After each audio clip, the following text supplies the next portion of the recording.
There he is, yay. And Okay. and after you speak, after you read, we'll have about 5 minutes for a question and answer period, Oh, if that's okay with you. okay. Is Okay, there gonna be perfect. is there gonna be a test or no? There Good. will be a test and there will be multiple choice, so Darn. pay attention. I will. I will. Okay, good. Okay. Oh, thank you for inviting me. I just well, I didn't go anywhere, but I just did another reading for Vancouver Writers Fest. Yeah. So, oh, whoa! Cool. I just got bigger. I look really round. And I went to Best Buy because I needed headphones, and I said, "Well, just give me whatever you got." And they gave me these. These are like gamer headphones. Yeah, so they're the best. And yeah, look, my ears are actually this big. So yeah. I want to say hi to Amanda. I saw Amanda in there. Is she there? Amanda? Hi. Hi, Amanda. Um, so should I read poetry? Is that what this is? We would love that. Okay. I'm gonna read two poems from, you can't see that, or the Malahat. I was just published in their, I want to say spring 2020. Um, what I liked about it was when I usually get published in journals and that across Canada and the US, it's always just like one poem. And this time I had two poems in there. So I was really happy with that. Yeah, I think you get paid more, I think. I'm not sure. I like getting published in anthologies because they always like they put your name there, like Joseph A. Dandurand, and then they have like 1964, you know, the year I was born, and then there's like a dash, and then nothing, and I'm like, oh come on, just give me a round figure, you know, like 2050 or something. Yeah, so they have to fill that in after I'm gone. Where am I? Who am I? Okay, poetry. This is called Meant to Overtake. The two lovers met in the ocean, and there they were told they could no longer swim there. So they both walked out and went into the forest, and all the cedar trees accepted them, and they loved each other till the end of time. Or so the story goes. And for me, I would have stayed in the ocean all alone, knowing that someone in the forest of cedar loved me. And that would be enough for this lost poet, even if it meant I would die all alone as the waves crushed all of my memories. When two lovers meet, it is so magical. And I remember this one girl who I could not have all to myself, and how selfish that was for any man to say he had all of her. And she would love me and hate me and leave me there with all of my charm. And I would wait knowing she would come back and lie to me, and I would lie to her. And then we would make love as the waves smashed our truth away. I met her last week and she was still beautiful, and I was of course scarred and weary as the ocean had taken its toll on me. And I would write and write poems trying to relive our love, but that too is so selfish. And so we kissed and said goodbye, and she went back into the forest, and I dove down to the bottom of the ocean where everyone had gathered to tell me over and over that it was over. Finger snaps. Okay. What I like about Zoom and all that is that you guys can't throw stuff at me. So, not that you would, or maybe you would. Okay, second poem. Am I doing okay for time? You're good, yeah. Okay, good. Did everybody leave? Everyone's here. I just see like 4 people. Yeah. So, okay. I described the feeling. Early in life, I had learned that my skin was a different color, and with that came the need to survive. And I did with a quick right hook and a left hook, followed by the power of a straight right. And that became my bread and butter, as many fell or were warded off by the fact that coming at them was the same skinny brown boy they had chosen to taunt. The following parts are all made up as I went through the doorways of oppression, and in some cases I brought it upon myself, but I had learned to love violence, and with two hooks and a powerful punch, I scraped my way, and here I am today, a 53-year-old punched out fighter who would rather run than fight. As you get older in this pain called life or creation, you begin to appreciate the little things. So I wake up in the mornings and enjoy a hot cup of coffee and burn a smoke or two and linger there in your being, knowing that you had fought the good one. And now, with your sore hands and the scars at the corners of your face, you can rest for a moment and relish the calmness of not being an asshole. As the sun sets and the clouds roll in, I sit in my house and all of us are safe as I lock the doors and climb into bed, and the dog jumps up and sleeps on her side of the bed, and I drift off as my dreams allow me to rest as I describe the feeling of peace and quiet. And as the night carries on, I toss and turn as I throw one hook and then another, followed by the power. Mm. Hey, that was a pet poem. Is that okay? I was wondering. What does the It, clicking mean?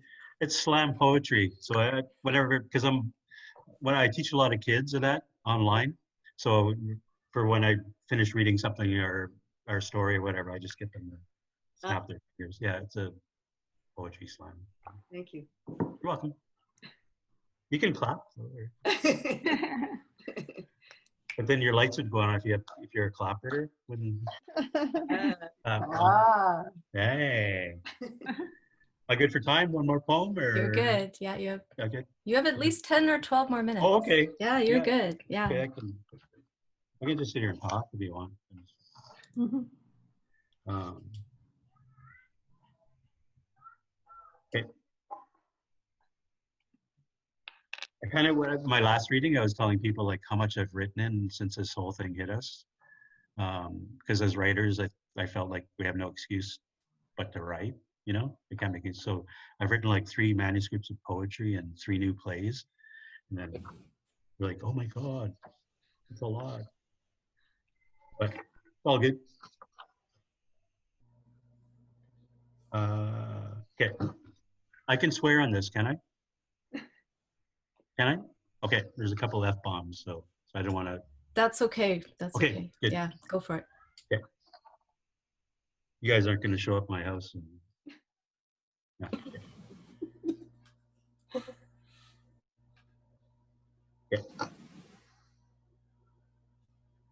I would like to say thank you to the nuns and the priest who abused me when I was 6. Thank you for doing that to me. And if you'd like to see how I am, just look out your window as I pass by, because I know where you live, you old fuck. And to the sisters, I would like to thank you for toughening me up for later in life. It was needed. And I shook off all the comers and I took the pain you gave me when you stepped on my 6-year-old brown hand and told me to be still and that God was watching me. And when I finally confronted that old fuck, I slapped him across the face, and in his eyes, I could see the lust he had for me those decades before. And now he weeps as the pain in his face changes, and I walk away still that little brown boy in need of comfort. And I know that I am who I am, and fuck you, abusers. You cannot have me. You cannot destroy me. I can do that all by myself, thank you.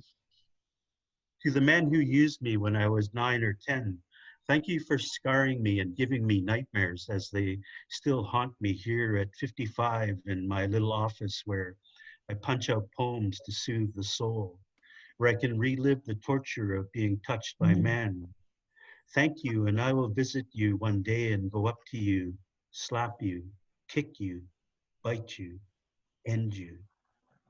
The music changes and I have some new kick-ass headphones and I can hear all the greats and remember times when I was 15 and drinking and doing LSD and tripping in a bar and watching a Pink Floyd cover band, and they were awesome. and the bar was lit with very cool lights, and I was tripping. And when it was over, the house lights came on, and it was then that I realized that the rest of the bar that night was full of fully patched outlaw bikers. And there I was, 15, and long hair and brown skinned and tripping. But they let me float on out of there and into the streets, and me and my friends who were also tripping, we floated home. And as I am here now, I put on some blues and write some poems about this or that. I wanted to say thank you to all the girls I knew when I was 14, and we all hung out on the weekends, and we did our best to be as drunk as we could. And there were such gentle moments. I remember being with a girl, and we made love and giggled as those around us were so wasted, and they puked and they pissed themselves, and we still conquered our teenage years with the best of them. And even today, I remember each girl's name, and I remember how we made love and how we drank until early morning. And I just want to thank them for loving me when I was 14 and so skinny and brown and long haired and not even sure I liked myself back then.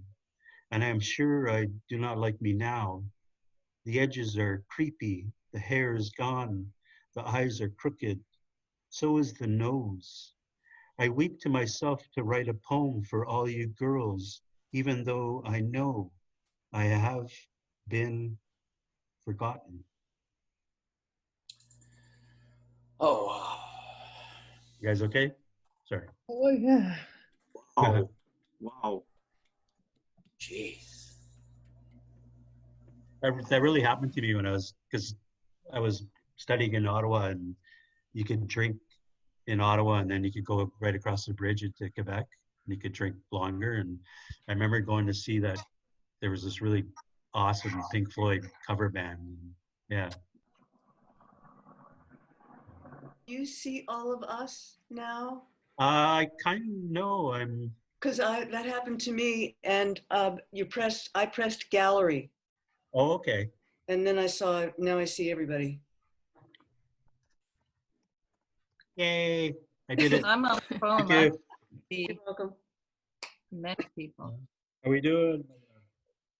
You still have some time. If you have some more poems, we'd love to Yeah, hear I them. got some more. Yeah, cool. Yeah, please. I'll read from, this is my book of poetry, Shalam, The Doctor. It got shortlisted for BC Book Award, but in 30 years of writing, I've never won an award. So I'm always the bridesmaid, and yeah, so I'm not holding my breath. But, okay. This is called The Light of You. Within the cedar forest, there are little people, and they collect all that the world has lost. In the sky, there are eagles and hawks who carry the clouds across the sunset, and they throw them into the waves of the eternal sea. As you walk through the valleys, they say there are giant footprints of the creature called Sasquatch, who has a never-ending journey as he looks for a mate, so he can continue the mystery of who he really is. In a church, there are lovebirds who pass around the last piece of bread, and they gossip about this and that. In a cave sleeps a great bear, and she is so beautiful as she dreams about a garden of berries, and she dreams of eating until her belly can take no more. And she dreams, in a cedar box sit all my bones, and the people place the box at the top of a tree. And I have become again a shulam. I step out and fall to the clouds, thrown there, and I dive into the sea, and I search for the light of you. But you have already left. And I follow your giant footsteps across the universe, always listening for your voice as the eagles and the hawks throw more clouds at me. And I begin to fade back to the reality of this day. And like the beautiful bear, I dream and dream as I search for the light of you.